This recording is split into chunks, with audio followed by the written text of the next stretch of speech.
7월 19일 금요일 금요 기도회를 시작하도록 하겠습니다.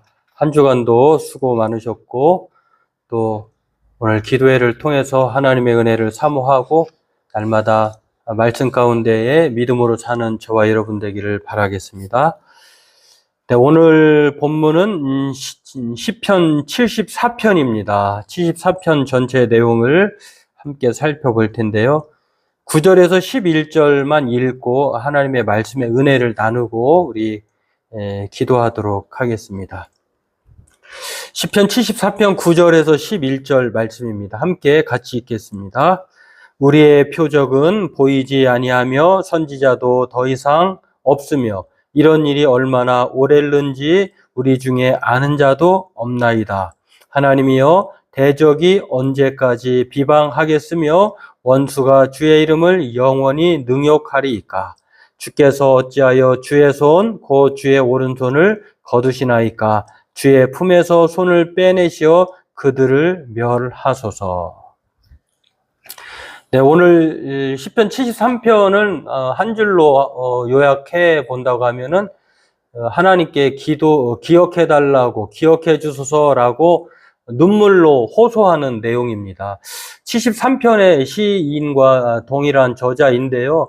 73편에서는 이해할 수 없는 상황에서 성소에 들어갔을 때 하나님의 말씀을 통해 또한 기도로 또 하나님의 은혜로 채워졌을 때 모든 것이 의문점이었던 것들이 이제 해결되는 것처럼 오늘 74편도 이해할 수 없는 이 암담한 현실 앞에서 저자가 기도하는 이 시편 기자가 하나님께 기억해 달라라고 그렇게 호소하는 내용입니다. 한마디로 희망 없는 그 현실 앞에서 하나님께 기억해 달라고 호소하는, 탄식하며 눈물로 도움을 구하는 것이 74편의 내용인데요. 이렇게 시편 기자가 왜 희망이 없는 현실을 그렇게 말하고 있는지, 또 왜 하나님께 기억해 달라고 도움을 청하는지를 오늘 살펴보고 기도하기를 원합니다. 왜 희망이 없을까? 오늘 이 시편 기자의 내용을 들여다보면 하나님께 기억해달라고 하는 이유가 보입니다. 그것은 현실적으로 암담하기 때문에 그렇습니다. 한마디로 암흑기라고 말할 수 있는데요. 그것이 영적인 암흑기이기도 하고 현실의 암흑기이기도 합니다. 영적인 암흑기라고 하는 말은 우리가 9절에서 11절의 말씀을 살펴보았습니다만 여러 가지로 부재인 상황이죠. 하나님의 선지자가 없다고 하는 것은 하나님의 말씀이 선지자를 통해서 외쳐져야 되는데 하나님의 말씀이 사라졌다라고 하는 것입니다. 그리고 또 그 기간이 상당히 오래되었다라고 하는 것. 이것은 하나님이 정말 하나님의 말씀이 없는 것이 얼마나 삶에 안타까운 그 현상을 가져오는지를 알게 되고요. 또 하나는 그러다 보니 대적들이 판을 치는 것이죠. 하나님 없다라고 하는 세상, 동물의 왕국에서 사자가 없으면 사자보다도 더 어리석었던 힘이 약했던 것들이 이제 위력을 가하는 것처럼, 마치 왕이라도 된 것처럼 이 세상에 하나님이 이게 부재인 상황, 하나님의 말씀이 없는 그 상황에 놓이면 바로 하나님의 대적들이 판을 치고 하나님 행세를 하는 것처럼 그러한 현실에 대해서 오늘 이렇게 영적 암흑기에 대해서, 원수의 침탈에 대해서 하나님께 기억해달라고 희망 없는 것들을 소개하는 것을 볼 수가 있습니다. 그래서 하나님께 이제는 하나님의 오른손을 거두지 마시고 그 품에서 빼내서 이제 뒷짐만 지지 마시고 하나님께서 희망 없는 그 현실을 희망 있는 상황으로 바꿔달라고 호소하는 것이 바로 시편 기자의 오늘 기억해달라고 하는 이유입니다.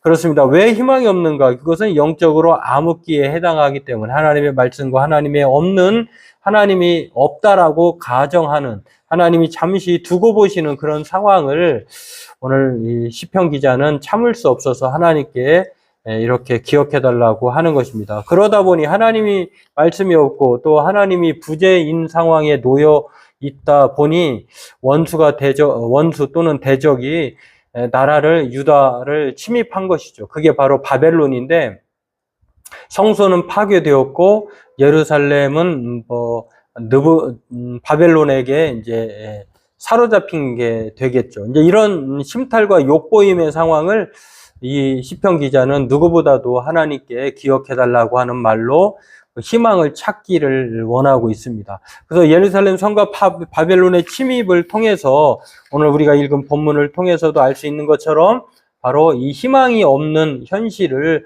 하나님께 기억해달라고 기도하는 것이 오늘 바로 기도자의 외침이다라고 하는 것입니다. 그러면 왜 이 희망이 없는데 왜 하나님께서 호소자, 기도하는 사람들, 우리 또한 기도하는 우리들에게 기억해 줄 의무가 있는가? 오늘 이것은 시편 기자의 내용을 통해서 우리에게도 적절한 말씀이기도 합니다.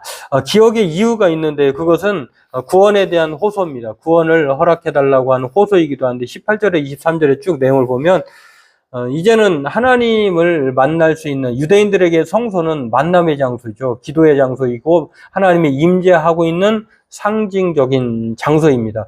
그곳에 가야 하나님을 만날 수 있다고 했는데 이제 그 만남의 장소가 파괴돼 버렸습니다. 나라는 빼앗겼습니다. 그러니 이 하나님을 만날래야 만날 수 없는 그런 상황에 놓이다 보니까 이렇게 구원을 호소하고 있는 것을 알 수가 있는데요.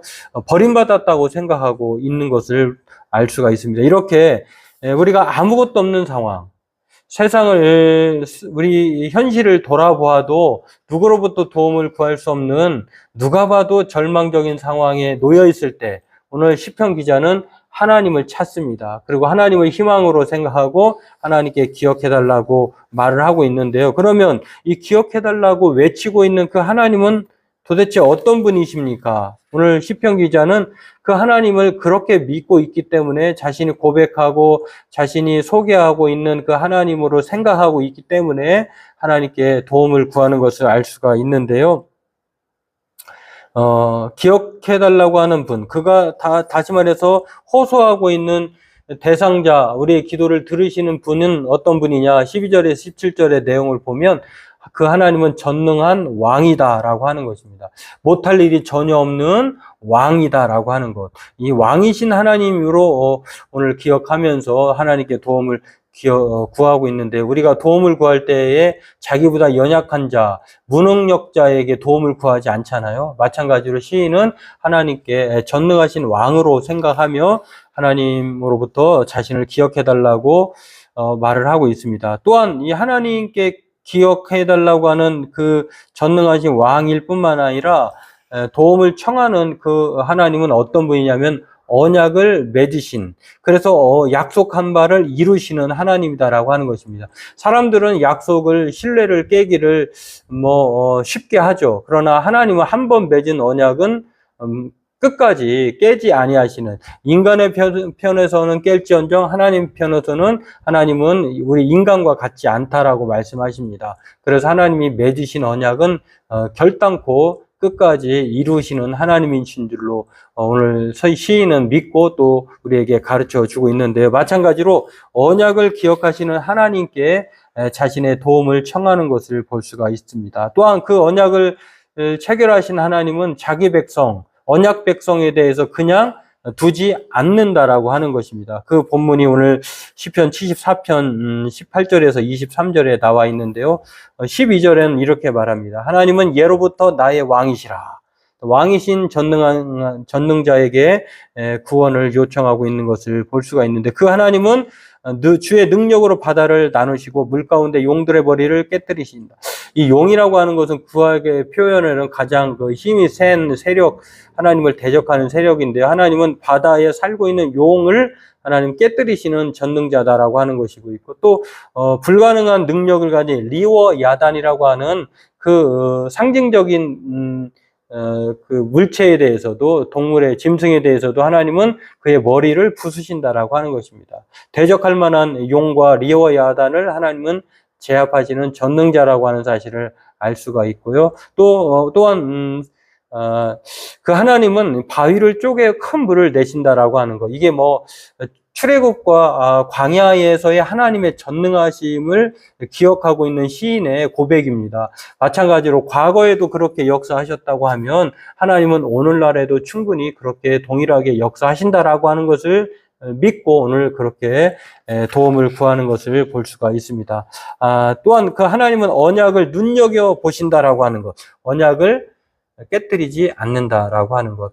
저와 여러분들도 그래서 하나님은 학대받은 자를 부끄러이 돌아가게 하지 마시고 또 가난한 자와 궁핍한 자의 주 이름을 찬송하게 하소서라고 하는 포로로 이렇게 포로민 신자가 되었지만 하나님이 그 원수를 제압하셔서 자기 백성에게 언약 백성에게 부끄러움을 당하지 않게 학대하지 않으시고 또 평안케 하신다라고 하는 것. 그리고 원수들을 대적하는 비방하는 자들을 하나님은 원통함을 해결해 주시는 그렇게 비방하는 것을 기억해 달라고 이렇게 호소하는 것을 알 수가 있습니다. 여러분 우리가 하나님께 기억해 달라고 하는 이 시편 기자의 기억이라고 하는 말을 오늘날 우리는 기도로 이렇게 바꿔서 불러도 손색이 없을 것입니다. 하나님 나를 이런 상황을 기억해 주옵소서. 그게 바로 기도하는 것이다라고 하는 것입니다. 그래서 인간의 힘은 언제 생기느냐?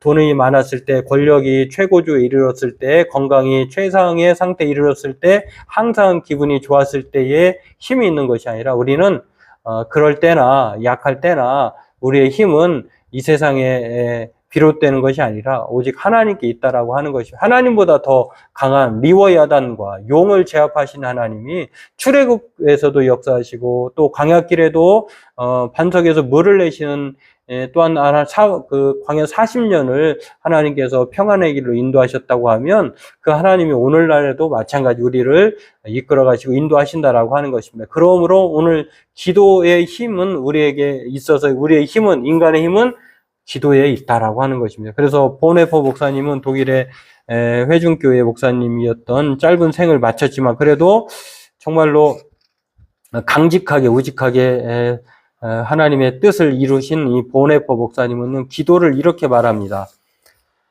우리 함께 같이 볼까요? 기도는 하나님과 호흡하는 것이며 가장 귀한 눈물은 기도의 눈물이다. 그렇습니다. 나라를 위해, 교회를 위해, 성도를 위해, 내 자신을 위해 정말 서로를 위해 기도할 때 흘리는 눈물이야말로 최고의 아름다운 눈물이다라고 하는 것. 그 눈물에 힘입어서 하나님은 기억하신다라고 하는 것입니다. 오늘 저와 여러분들이 이 아삽의 74편의 이 기도의 내용을 통해서 하나님께 기억해달라고 하는 이 호소야말로 얼마나 확실하고 근거가 있고 또 하나님께서 이렇게 기도하는 자의 기도를 자신의 품에서 손을 빼서 하나님께서 이스라엘 백성들을 구원하셨다고 하는 사실을 기억해보면 오늘날 우리들에게도 온 세상을 다스리시는 이 왕이신 전능자이신 하나님께 예수님도 우리로 하여금 그렇게 기도하라고 하셨죠. 우리가 성소는 이스라엘 백성들에게 성소는 기도할 만남의 장소는 사라졌지만 그러나 우리에게는 거룩한 성령의 전이신 우리가 하나님의 성령의 전 성소입니다. 또 그 성소를 통해서 성령이 임재하실 뿐만 아니라 오늘 예수님은 누구든지 예수 이름으로 구하는 것마다 받은 줄로 알라라고 말씀하셨습니다. 때문에 오늘 저와 여러분들도 하나님께 기도할 때 하나님께 기억해달라고 하는 것이야말로 우리에겐 힘이다라고 하는 것. 누가복음 23장에도 그렇게 나와요. 양편 예수님을 중심으로 좌우에 강도들이 달렸잖아요. 행악자들이. 그러나 한 강도는 당신의 나라에 임할 때 자신을 기억해 달라라고 마지막으로 짧지만 기억해 달라고 기도하는 것을 볼 수가 있습니다. 그럴 때 예수님께서도 그 행악자는 곧 이제 지옥으로 떨어질 운명이었지만 그럼에도 불구하고 예수여 당신의 나라에 임하실 때 나를 기억하소서라고 하는 이 누가복음 23장의 3장 39절에서 42절의 말씀을 보면 예수님께서는 그의 기억해달라고 하는 눈물의 간구를 즉각적으로 응답해 주신 것을 볼 수가 있습니다. 마찬가지로 저와 여러분들도 이렇게 기억해달라고 하는 눈물의 호소가 우리의 운명을 바꿀 수 있다고 하는 사실을 기억하고 하나님 앞에 하나님 우리도 기억해 주옵소서. 잃어버린 것을 회복시켜 주옵소서. 언약을 기억해 주옵소서. 그래서 우리의 운명이 달라지게 해 주옵소서. 그렇게 오늘 말씀을 통해서 기도하는 저와 여러분 되기를 바랍니다. 오늘 이 말씀을 기억하면서 오늘 이 기억해달라고, 잃어버린 것을 회복시켜달라고, 언약을 기억해달라고, 우리의 운명이 뒤바뀌어지게 해달라고 하나님의 말씀을 기억하면서 우리 각자 기도하도록 하겠습니다. 우리 기도하도록 하겠습니다.